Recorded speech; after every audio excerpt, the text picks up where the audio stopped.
this is my friend Fancy. She's a 3-year-old filly, buckskin, and I've been working with her on and off for about a year. When I first started with her, I had to get her used to having her feet trimmed, and she was kind of abandoned out in the pasture, and Dennis and Larry picked her up and just kind of kept her and just liked her and everything else. And so anyway, she's theirs, and she's a real sweetheart. And but she didn't have no manners, no nothing when I first started working with her about a year ago. So the first thing I had to start doing with her was getting her feet going and working her through with that. And then they liked what I did so much with her, they wanted me to go ahead and start training her. So I started playing the games with her, and if you watched any of my other videos, you've seen the games that I play and stuff like that. So what I'm going to show you today is basically we're getting the bareback pad on her.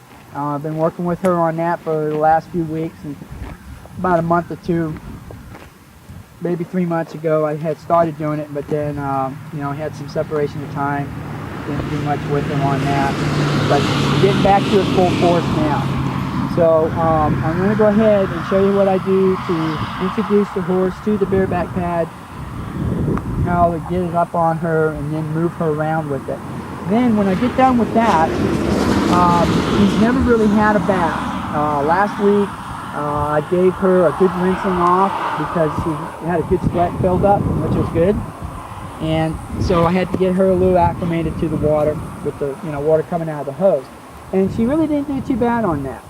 So I'm going to probably do this week with her with a spray, with fly spray, and then I'm also going to show you what I do to warm a horse too. Okay?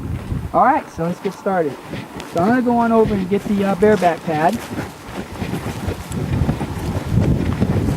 And just like any of the horses that I train, my space, your space. And she knows all about that.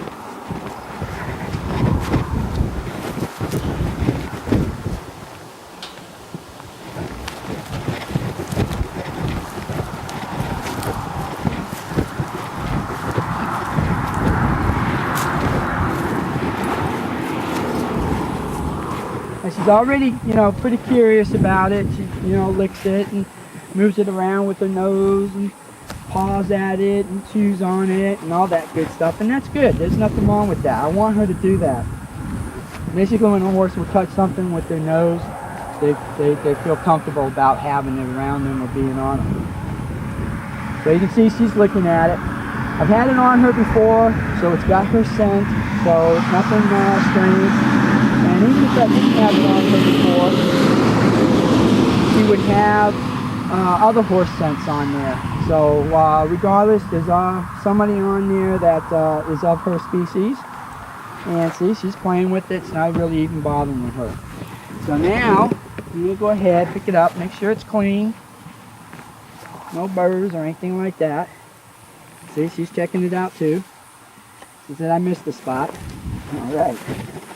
Okay, so now, next thing I do is I'll take it and I'll just rub it along the neck. But like I said, she's already used to this. But this is what I do. I'll just take it and I'll rub it all over them. Get it underneath their belly. Like so. Get around their butt. Like so. Bring it around. Now she moves around for me. And just rub it around. Get it all around her. Underneath her. Over her. Come on back, around. Now, if she was bothered by this, which in the beginning she would lift her head up, and she would back away or move away from it.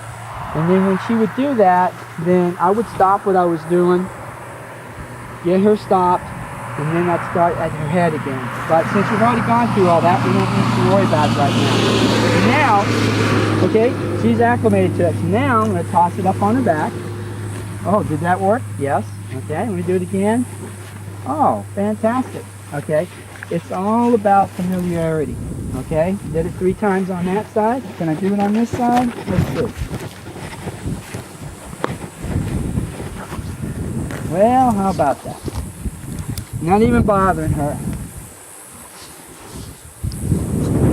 There we go. Beauty. All right. Very nice. Okay, so now let's get the other pad on her.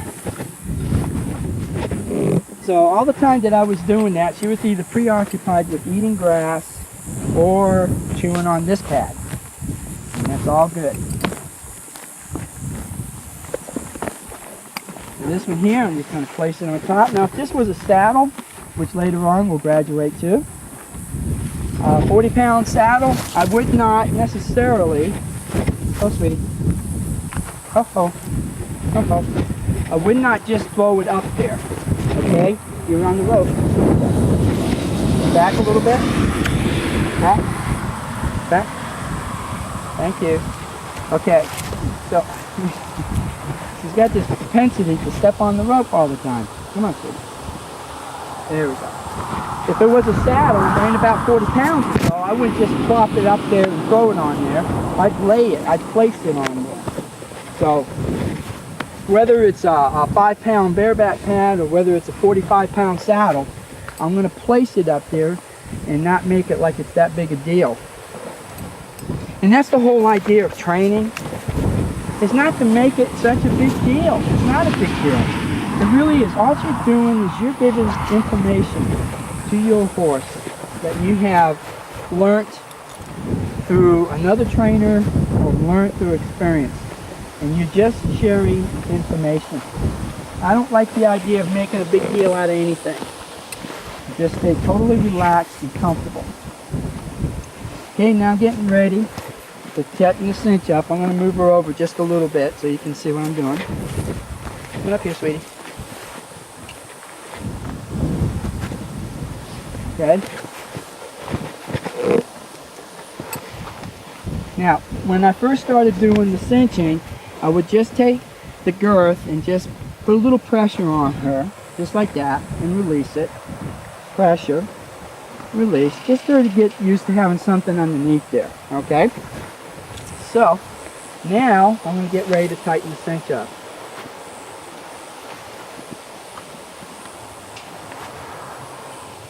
Now, I'm not going to tighten it as tight as I possibly can. First of all, I'm just going to snug it. Okay, she's reaching around the other side because she feels the pressure on it. I'm going to snug it, snug it, snug it. Good enough. Now, I'm going to take her and move her around a little bit and walk her. Now, the reason why I do this is for a couple of reasons.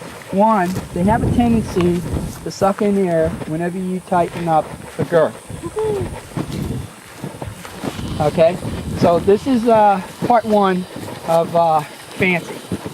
And I'll get back with you in the second part.